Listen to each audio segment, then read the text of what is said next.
And she also brought some photos of the trip that are up at the front, so if you want to take a look at those before you go, there's quite a lot of really great pictures there. So.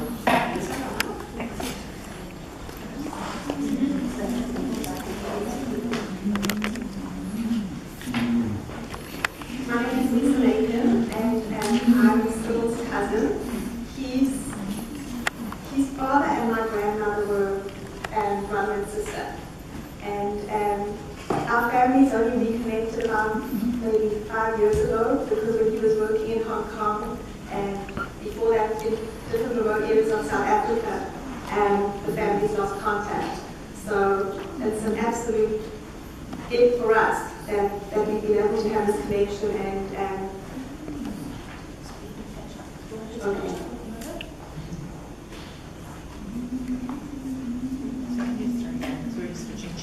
Okay. Just as our families reconnected, maybe 5 years ago, and it's an absolute joy for us that we've been able to get close again and bring our families together. So I'm going to speak about the trip to Peru, which still feels like a dream. I'm very jet lagged still and tired and can't believe that all of this happened. Simon Chan is in the front here, and so myself, were part of the group of 13 who traveled to Peru to be part of the team. There were people from all different backgrounds from all over the world. Cyril, there was a group of people who couldn't hear, and the rest of us who were hearing and sighted. And I want to speak about Peru as an analogy for the aims of COP, which is the Cyril Axelrod Legacy Foundation, because I think that the trip to Peru accomplished so much and showed how these aims can actually be achieved. So we have all these people from different backgrounds, different abilities, and we arrived in Cusco, which is a little town where we had to acclimatize because the altitude is extremely high. It was difficult. And just a couple of people knew each other. And we had a team of, we had our guide George from Peru and a whole lot of other people helping us, cooks, people coming with us. We had a doctor who traveled with us as well. The biggest thing for me that I noticed was how whenever there was going to be a conversation or a time that anybody was going to communicate, how the team gathered together in a way that the conversation could include Cyril, so somebody would be translating for Cyril, somebody would be verbalizing if Cyril responded, somebody would be signing for people who didn't hear, somebody would be translating back to us, and it was absolutely seamless. And this is just how the whole thing happened. My disability was that I couldn't sign, and I was quite nervous about how I was going to communicate with people who couldn't hear. And everybody was very willing to share and teach. And I found towards the end of the trip and on my way home, even speaking to the air hostess on the aeroplane, I was gesturing thank you, and, and so it had become part of me. I think what we accomplished on the trip was something really hard to conceive, that somebody like Cyril and all of us with sort of no experience managed to trek through the mountains in a remote part of Peru, really away from all civilization. For 4 days, it was grueling. I trained for the trip. It was very tough.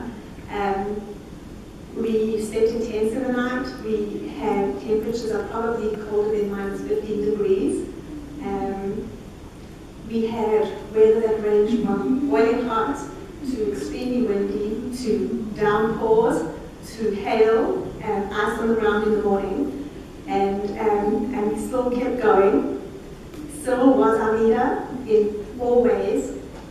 He kept the pace, he kept the team together with his sense of humor and his wisdom. And it was remarkable. Just as for him it was a learning experience. He never climbed a mountain before. We climbed many mountains.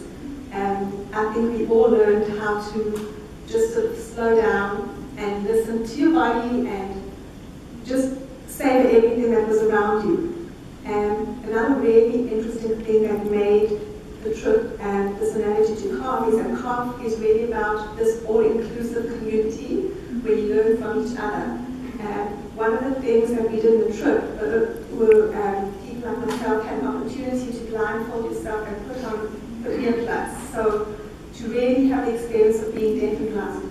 And before I went on the trip, I had told my family and everybody that I was way too anxious and way too nervous, and that part I wouldn't do. And first day, there I was walking blindfolded and up this extremely steep part of a mountain with lots of rocks. At first it was a petrifying experience because you just don't know. And as soon as that feeling started to settle, I learned how to rely on the man, Jim, who was guiding me, who was absolutely fantastic. And the second day when I did the experience, I put the earplugs in as well. And the most remarkable thing was how my other senses just kicked into being. And I could hear things that I never heard before. I could actually hear my hair moving. I could hear the grass really crunching under my feet. And it was just this acute sense of awareness that I've never experienced. So it was a wonderful way to know what it's like for somebody else and sort of walk a little bit in somebody else's shoes. Another part of the trip was at the very end. After Machu Picchu, we visited a school for kids who were deaf and blind and with other disabilities. And to follow with what Cyril had said earlier, they spoke about how having a deafness or blindness in a child was really a curse, and a lot of parents have a very, very hard time accepting it. And he was adamant that he wanted to come back another time to Peru and meet with the parents and actually show the parents what their children could be. The staff at the school were absolutely amazed by Cyril and what he's done. It was a very moving experience. And then we'll go back to Machu Picchu, which was just before that. Machu Picchu was absolutely amazing. It was so wonderful to watch Cyril experience it with his hands and with his other senses, and walk slowly, feeling between the crevices and the rocks. At one stage he stopped and he told the guide where the sun was, because he could feel warmth on the one side, he could feel the shadow of the cold on the other side. And we all continued to learn from him and from his example. He really had a huge experience of the city, of the people, and of the places we went to. I have to share something sort of personal, is that I went for a walk with him 2 days ago in the forest near my house. And we'd stop at every tree and I let him touch the leaves, and he identified correctly every single tree that we stopped at, which was just amazing. And the same thing with flowers. So I think CARF's aim is to have this inclusive society with people of all different abilities who can learn from each other, who can live completely equally, who can be together. And I really think that we accomplished on our trip to Peru in an even bigger way than climbing any mountain. The way the group just worked, learned, lived together, and it was just an unforgettable experience. I don't know if anybody has any questions. Yes? Julie, how about altitude sickness? That's a real problem there, I suspect. How did your team cope with that? We had a doctor who was with us all the time. Cyril was not affected by altitude sickness at all. I was. So I was put on steroids, and it was very difficult. You sort of get dizzy, very bad headaches. I felt extremely disoriented and actually a little bit frightened until I started the medication. My oxygen levels were very, very low. It still managed perfectly. I have another little story to tell you. When we reached the peak of Machu Picchu, which is about 1,000 steps up, I hardly felt alive anymore. I felt like my legs had been ripped to pieces, and the guide said that he was giving us three choices. We could either relax on a terrace and enjoy the view, or we could walk to, I believe it was the Sun Temple, or over another bridge.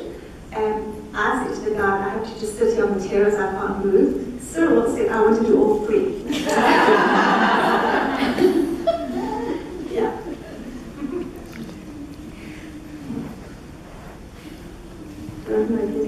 Yes. Sorry, Josie.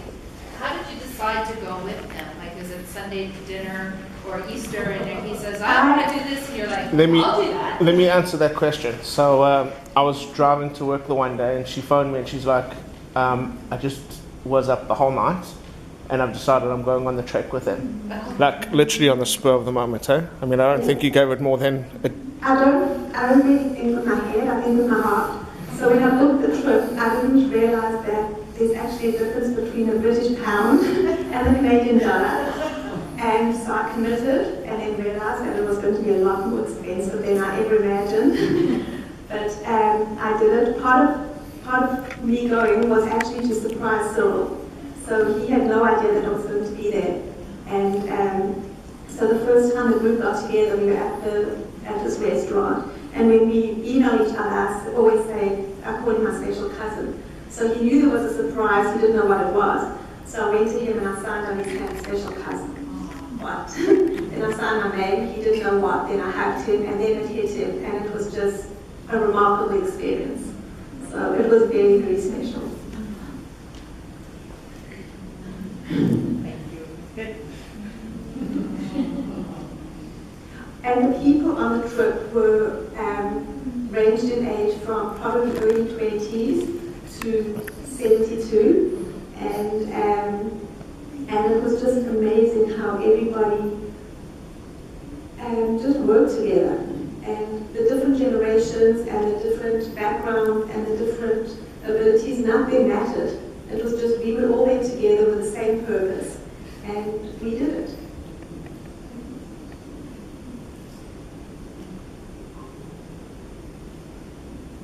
And the launch of CARF, the Cyril Axelrod Foundation, was on a mountain at our highest point in the trek, which was 4,445 meters above sea level. And it was a very wondrous experience because the weather had changed from really hot in the morning to overcast to absolutely pouring with rain. And when we got to the top of the mountain and we were sort of in our rain gear and it was really cold, we launched CARF. The guide is very spiritual, so we had to say thank you to the mountain gods for allowing us to reach our destination. So you have a big rock at the bottom, and he took out some coca leaves, and we blew on the coca leaves, and he sprinkles them on the rock, and then all of us went and sort of piled a rock in the pile, sort of like an inukshuk, but different.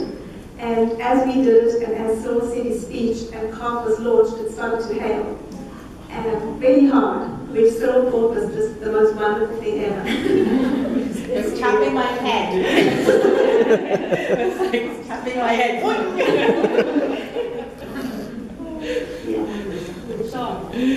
It's like a shaft. It was getting, I was like, what's going on? These pings are happening on my head. In terms of language, Julie, again. In terms of language, did everybody speak English or? Everybody was English. I was born in South Africa, living in Toronto. Simon was from Hong Kong. I think most of the other people were from the UK. Most of the other people were from England. UK. Yeah. What about the guides? That's what I was going to say. But then there were the guys. Yeah. And Malta? Yeah, there was somebody from Malta. And Malta. The guys spoke English. But everybody learned really quickly how to communicate with Cyril. And yeah. Thank you. The guides became extremely close to us because for them, I think they became part of our group and part of our experience. So there were lots of tears with the guys, and I think we all got to be in touch. I think it was just as memorable for us as it was for the guys.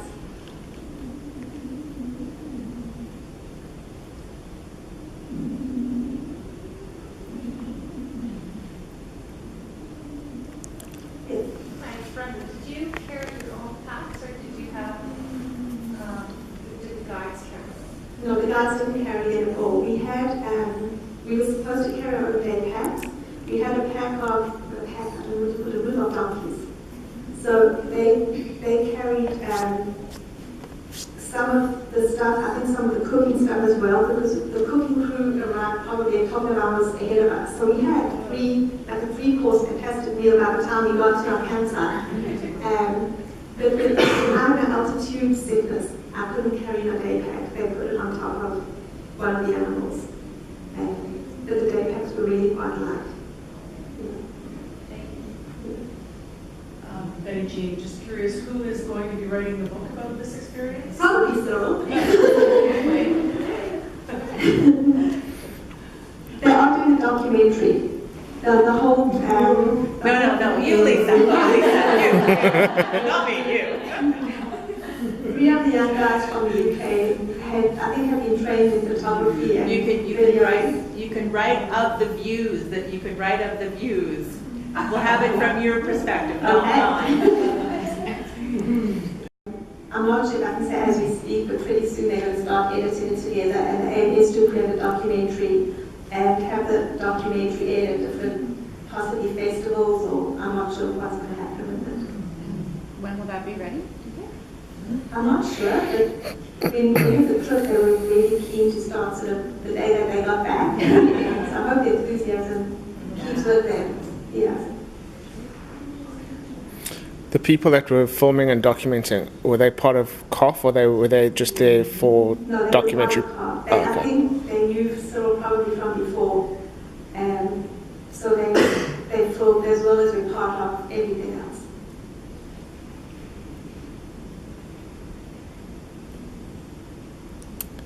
Good. And Peru is absolutely breathtakingly beautiful.